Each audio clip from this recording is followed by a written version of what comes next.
आज हम बनाएंगे बहुत ही मज़ेदार सा क्रीमी और चीज़ी पास्ता। बिस्मिल्लाहिर्रहमानिर्रहीम। अस्सलाम वालेकुम। कैसे हैं प्यारे वर्स। आज हम बना रहे हैं बहुत ही मज़ेदार सा वाइट सॉस पास्ता। सबसे पहले हम इसके लिए पास्ता लेंगे। पास्ता आप किसी भी शक्ल और शेप का ले सकते हैं। इसके मुख्तलिफ़ किस्म की शेप्स होती हैं। हमने यहाँ 2 शेप में लिया है। ये तकरीबन 500 ग्राम था। एक खुले मुंह वाले बर्तन में हमने पानी लेना है। जब पानी में हमने 2 टीस्पून नमक के डाले हैं। जब पानी उबलना शुरू हो जाएगा तो उसमें हम पास्ता शामिल कर देंगे, ऐड कर देंगे। तकरीबन 5 से 6 मिनट तक हम इसको पकाएंगे। इसको हमने बहुत ज़्यादा ओवर कुक भी नहीं करना। जब ये आपने एक निकाल के चेक कर लेना है, जब ये अच्छे तरीके से कट हो जाए तो आपका पास्ता रेडी है। आपने इसको छान लेना है और ठंडे पानी से गुजार लें। 1 टीस्पून आपने 1 टेबल स्पून या टीस्पून आपने इसको ऑयल लगा कर साइड पर रख दें। अब हम इसके लिए चिकन तैयार करेंगे। हमने लिया है 400 ग्राम चिकन। इसमें हमने डाला है वाइट सिरका। अगर आपके पास सिरका नहीं है तो आप लेमन जूस भी डाल सकते हैं। 2 खाने के चम्मच हमने डाले हैं अदरक लहसुन का पेस्ट। हाफ़ टी स्पून हमने इसमें डाला है साल्ट, नमक। 1 टीस्पून हमने इसमें डाला काली मिर्च का। आप चाहें ये जो स्पाइसेस हैं वो अपने टेस्ट के लिहाज से कम या ज़्यादा कर सकते हैं। 2 से 3 से 4 खाने के चम्मच हमने डाले हैं इसमें दही के। इसको हमने मैरिनेट करके अच्छे से हम इसको मिक्स कर लेंगे और मैरिनेट करके रख देंगे। बस इसके अलावा हम इसमें कोई भी स्पाइसेस ऐड नहीं करेंगे। हमने इसको मैरिनेट करके आप चाहें तो ज़्यादा देर के लिए भी रख सकते हैं। अगर आपको जल्दी है तो आप 10 से 15 मिनट इसको मैरिनेट करें। एक फ्राई पैन में हम 2 खाने के चम्मच से कुकिंग ऑयल डाला है और इसमें हम डालेंगे चिकन को आपने अच्छे तरीके से फ्राई कर लेना है। हमने सिर्फ इतना ही इसमें कुकिंग ऑयल डालना है। इसमें हम इसी में ये पक जाएगा। जो हमने इसमें दही डाला था मैरिनेशन में वो अपना पानी छोड़ेगा और जो हमारा चिकन है वो इसी में कुक हो जाएगा। अच्छे से इसको हिलाते रहें, हल्की आंच पर बनाएं, ज़्यादा आंच तेज़ ना करें क्योंकि हमने इसमें कोई पानी वगैरह शामिल नहीं किया है। और तकरीबन 6 से 7 मिनट लगेंगे चिकन जो बिल्कुल अच्छे तरीके से बनकर तैयार हो जाएगा। इसको हमने थोड़ी सी देर के लिए ढक दिया था।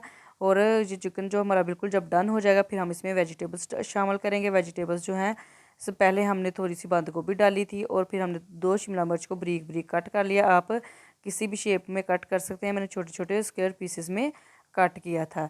ये जब हमने अपनी वेजिटेबल्स तब डालनी है जब चिकन हमारा फुल डन हो जाएगा क्योंकि हमें वेजिटेबल्स को ज़्यादा पकाना नहीं है।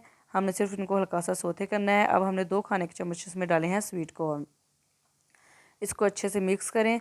चिकन ने जो अपना पानी छोड़ा था वो ख़त्म हो गया है और हम अच्छे तरीके से कुक हो गया है मज़ेदार सा।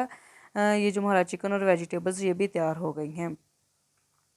आपने इसको हल्की आंच पे ही करना है ताकि जले ना, नीचे ना लगे। और ये देखिए हमारी सब्जियां भी माशाल्लाह से बनकर तैयार हो गई हैं। अब हम इनको साइड पे रख देंगे। एक हम लेंगे कढ़ाई जिसमें हम तैयार करेंगे वाइट सॉस। वाइट सॉस तैयार करने के लिए 4 खाने के चम्मच, तकरीबन 5 से 5 खाने के चम्मच के बराबर हमने लिया है मक्खन का। इसमें बटर जाएगा। फिर हमने इसमें डालेंगे 5 से 6 अदद जो चम्मच है ना खाने के, वो हमने इसमें डाला था मैदा। मैदे को पहले अच्छे से छान लें। फिर इसको आपने अच्छे तरीके से भूनना है और बिल्कुल हल्की आंच पर करना है। ना मैदे को हमने जलाना है और ना ही कच्चा रखना है। इसको अच्छे तरीके से आपने इसकी बुनाई करनी है ताकि इसका कच्चापन दूर हो जाए। 4 टेबलस्पून हमने मक्खन के लिए थे। 5 से 6 खाने के चम्मच हमने इसमें डाले थे मैदे को अच्छे तरीके से भूनने के बाद अब हम इसमें दूध डालेंगे। आहिस्ता आहिस्ता करके हमने इसमें डालना है ताकि इसमें लम्स ना पड़े। और साथ तेज़ तेज़ आपने स्पैचुला को चलाते जाना है या फिर आपने हैंड बीटर की मदद से इसको तेज़ तेज़ बीट करते जाना है ताकि इसमें कोई लम्स वगैरह ना रखें और आपकी अच्छी सी सॉस बनकर तैयार हो। अगर आप बीटर यूज़ करेंगे तो आपके जो सॉसेस में कभी भी लम्स नहीं पड़ेंगे। इसमें तकरीबन मैंने 4 कप दूध डाला था। आपने दूध डालते जाना है और देखते जाना है जैसे आपकी सॉस ना पतली हो ना ही बहुत ज़्यादा गाढ़ी हो, उसकी अच्छी सी कंसिस्टेंसी तैयार हो जाए। अब हम इसमें डालेंगे स्पाइसेस। 1 टीस्पून इसमें मैंने नमक का डाला। 1 टीस्पून हमने डाला white paper. Half tea spoon black pepper. इसको अच्छे से मिक्स कर लें। आप इसमें वो दरा मिर्च, उससे बहुत खूबसूरती आती है और अच्छा लगता है, वो भी चाहें तो वो भी डाल सकते हैं। सॉस को हमने साथ साथ मिक्स करते जाना है। इसको हमने अच्छे तरीके से पकाना है। जब इस तरह से बबल्स आना शुरू हो जाएंगे तो हम इसमें जो है ना चीज़ डालेंगे। 1 कप हमने ली थी मोज़रेला चीज़ को डाल के आपने अच्छे से मिक्स करना है। सॉस जो है वो हमारी बिल्कुल पक चुकी है, बन चुकी है। अब हम इसके नीचे आंच हल्की कर देंगे और अपनी बाकी चीज़ें भी ऐड करते जाएंगे। चीज़ डालने से जो है ना बहुत ही मज़ेदार सी सॉस बनकर तैयार होती है।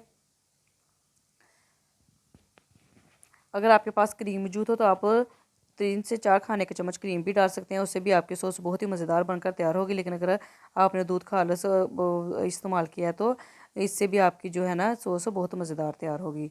क्रीम डालने को आपको ज़रूरत नहीं पड़ेगी। 1 खाने का चम्मच टीस्पून हमने डाला है इसमें ओरिगैनो। इस स्टेज पर आप चाहें तो इसका अपनी जो सॉस है इसमें नमक चेक कर सकते हैं। इसके स्पाइसेस अगर आपको कम लगे तो आप मज़ीद और डाल सकते हैं। हमारी सॉस भी बनकर तैयार हो गई है, पास्ता भी और चिकन भी। अब हम इसको बस सारी चीज़ें इसमें ऐड करेंगे। पास्ता हमने इसमें डाल देना है। ये देखें, देखने में कितना अच्छा और मज़ेदार लग रहा है। ये अच्छी से हम इसकी मिक्सिंग करेंगे। सॉस को आपने बहुत ज़्यादा गाढ़ा नहीं करना और ना ही इसको पतला रखना है। अब हम इसमें अपने चिकन और वेजिटेबल्स जो हमने तैयार की थी वो ऐड कर देंगे। मज़ेदार सा वाइट सॉस पास्ता बनकर तैयार है। बच्चे जो हैं वो फ़ास्ट फूड के बहुत ज़्यादा शौकीन है तो हैं। आप बाज़ार से ख़रीदने के बजाय बच्चों को आराम से घर पर बना कर दे सकते हैं। कम बजट में इतना ज़्यादा हमारा माशाल्लाह से वाइट सॉस पास्ता बनकर तैयार है। इसको खाएं, इंजॉय करें। इसके ऊपर आप थोड़ा सा हल्का सा मैंने ऑरिगेनो छिड़का था, इससे बहुत ज़्यादा अच्छी खुशबू आती है। आप चाहें तो इसके ऊपर भी चीज़ डाल के इसको बेक कर सकते हैं। ओके जी, अल्लाह हाफिज़।